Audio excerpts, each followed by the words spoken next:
السلام علیکم ورحمۃ اللہ وبرکاتہ۔ معزز سامعین کرام، عزیز ساتھیوں اور دوستوں، آج چونکہ جمعہ کا دن ہے اور جمعہ کے دن حدیث مبارکہ میں کیا کیا آداب اور کیا کیا سنتیں جمعہ کے لیے ذکر کی گئی ہیں، ان کا مختصر خلاصہ آپ لوگوں کے سامنے پیش کرنا چاہتا ہوں۔ ایک مسلمان جو ایک ایمان والا ہے، اس کو جمعہ کے دن کیا کیا عمل کرنا چاہیے، کیا کیا آداب ہیں اور کیا سنتیں ہیں، اگر انسان اس کے مطابق عمل کرے گا تو انشاءاللہ وہ تمام جمعہ کی فضیلتوں کو حاصل کرنے والا بن جائے گا۔ جمعہ کے دن ایک مسلمان کو کن کن آداب کا خیال رکھتے ہوئے جمعہ کے دن کو کس طرح گزارنا چاہیے؟ سب سے پہلا ادب کیا ہے؟ نبی کریم صلی اللہ علیہ وسلم کا ارشاد گرامی ہے، التبکیر الیہا من اعظم الصدقات والقربات العظیمہ، کہ جمعہ کے دن جلد سے جلد مسجد میں جانے والا بن جائے، اپنی تمام ضروریات سے فارغ ہو کر سب سے پہلے جمعہ کی تیاری میں مشغول ہو جائے اور جتنا جلدی ہو سکے اتنا مسجد میں جانے والا بن جائے۔ کیوں؟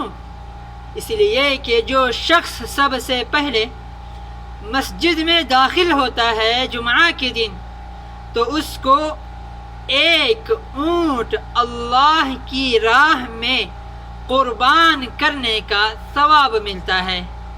اب میرے عزیزوں اور دوستوں، کون شخص ہے جو ہر جمعہ کے دن ایک اونٹ اللہ کی راہ میں قربان کر لے یا کچھ پیسے اللہ کی راہ میں قربان کر لے؟ شاید ہی کوئی ایسا مل جائے۔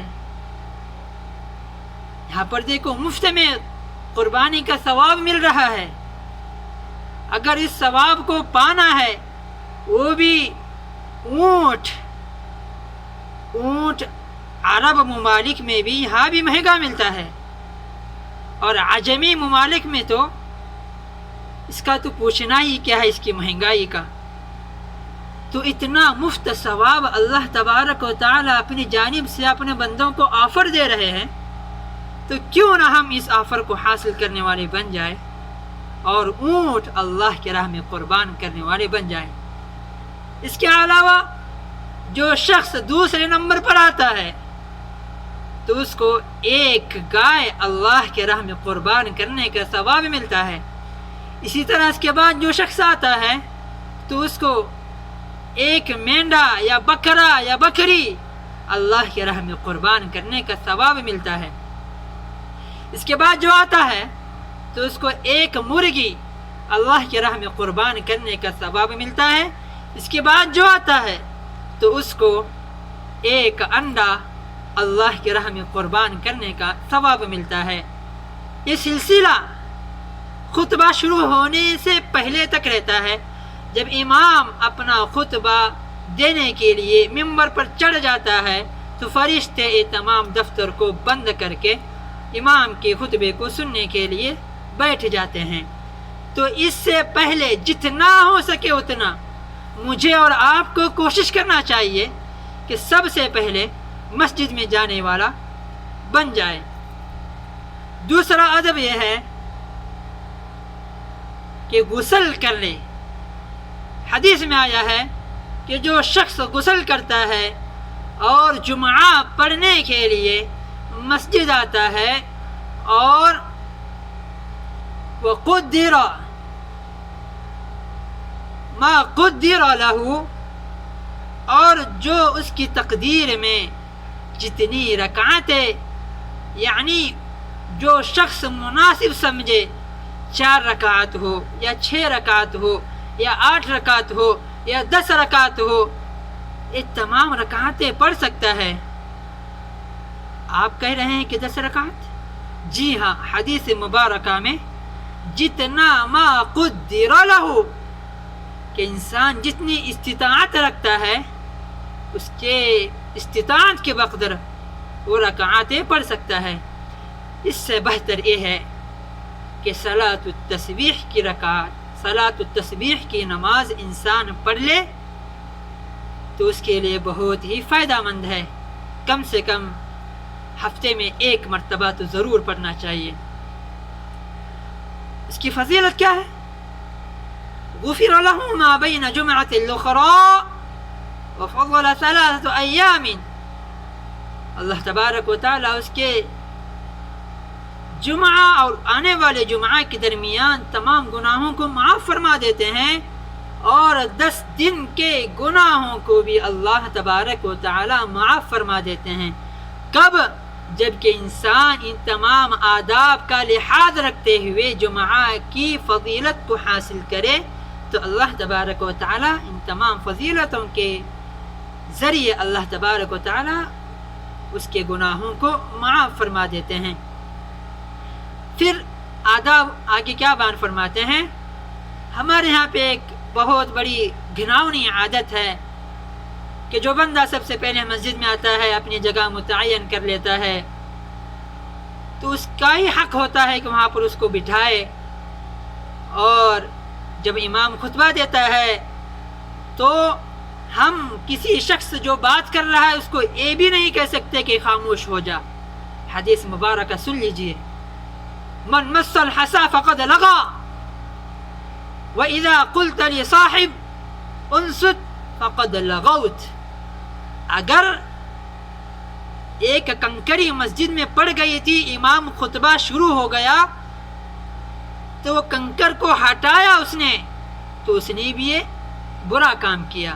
پھر اگر کسی شخص کو جو بات کر رہا تھا اس شخص کو کسی شخص نے کہا کہ خاموش ہو جا تو کہنے والا شخص برا کام کیا۔ تو دیکھیے میرے عزیزو کتنی اہمیت جمعہ کی اور جمعہ کی خطبے کے اللہ تبارک و تعالی بیان کر رہے ہیں۔ اللہ تعالی مجھے اور آپ اس کی قدردانی عطا فرمائے۔ پھر آگے آداب کیا بیان فرماتے ہیں؟ وَيَتَطَهَّرُ مَا اسْتَطَعْتَ مِنَ الطُّهْرِ وَيَدَّهِنُ مِنَ الدُّهْنِ، کہ جتنا ہو سکے اتنا جمعہ کے دن پاکی کا خیال رکھے۔ النظافۃ من الایمان، کہ پاکی بھی ایک ایمان کا حصہ ہے، اور خاص کر جمعہ کے دن جتنا ہو سکے اتنا پاک رہنے کی کوشش کرے، اور اسی طرح خوشبو کا زیادہ سے زیادہ استعمال کرے۔ پھر ثم یخرج فلا یفرق بین الاثنین، اگر کوئی شخص 2 شخص مل کر بیٹھے ہیں تو تیسرا شخص ان کے اندر ان کو ہٹا کر وہاں پر نہ بیٹھے، یہ غلط کام ہے۔ اور پھر وَاللَّبِثَ أَحْسَنَ مِنْ ثِيَابٍ، اور سب سے بہترین اور سب سے اچھا عمدہ لباس جمعہ کے دن پہنے۔ یہ تمام روایتیں ابو داود میں ملتی ہیں۔ حدیث کی جو کتاب ہے سنن ابی داود، اس میں لکھا ہے وَمَنْ لَغَا وَيَتَخَطَّى رِقَابِ النَّاسِ كَانَتْ لَهُ ظَهْرًا، یہ روایت سنن ابی داود میں موجود ہے کہ جو شخص غلط کام کرتا ہے، برا کام کرتا ہے، برا کام کیا ہے؟ 2 شخص بیٹھے ہیں اور وہاں پر جا کر ان کو ہٹا کر بیٹھ جاتا ہے تو اس کے لیے کیا ہے؟ کانت لہ ظہرا، کہ اس نے تو جمعہ کی نماز نہیں بلکہ اس نے تو ظہر کی نماز ادا کی۔ دیکھیے کتنی اہمیت ہے جمعہ کی، اور کتنا بڑا یہ برا کام ہے کسی کو ہٹا کر اس کی جگہ پر بیٹھ جانا۔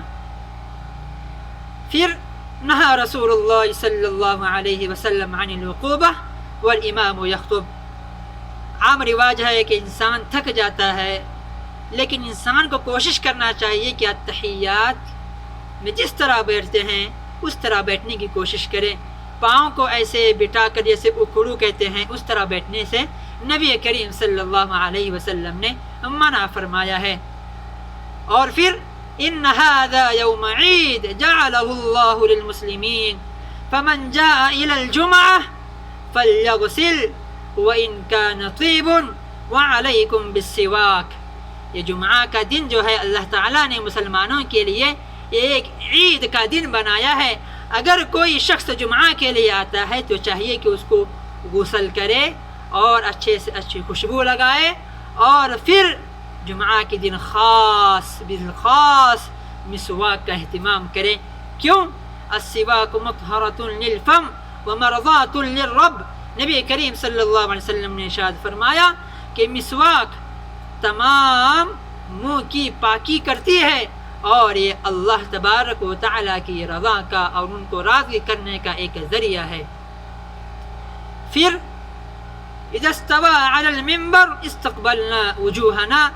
حضرت عبداللہ بن مسعود رضی اللہ عنہ روایت کرتے ہیں کہ جب امام یعنی نبی کریم صلی اللہ علیہ وسلم جب منبر پر چڑھ جاتے تھے خطبہ دینے کے لیے، استقبلنا وجوہنا، ہم اپنے آپ کو نبی کریم صلی اللہ علیہ وسلم کی طرف متوجہ کرتے تھے، یعنی ہماری تمام نگاہیں نبی کریم صلی اللہ علیہ وسلم کی طرف ہوتی تھی.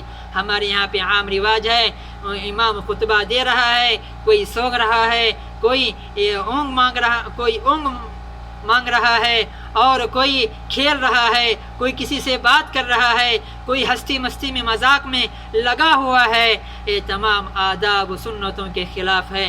امام کا خطبہ آپ کو سمجھ میں آئے یا نہ آئے، آپ کی توجہ امام کے چہرے کی طرف اور اس کے اقوال اور اس کے زبان سے نکلنے والے نبی کے احادیث مبارکہ کی طرف ہونی چاہیے، تاکہ آپ تمام کو یہ تمام جمعہ کی فضیلتیں اور جمعہ کے آداب آپ حاصل کرنے والے بن جائے اور تمام اجر و ثواب کے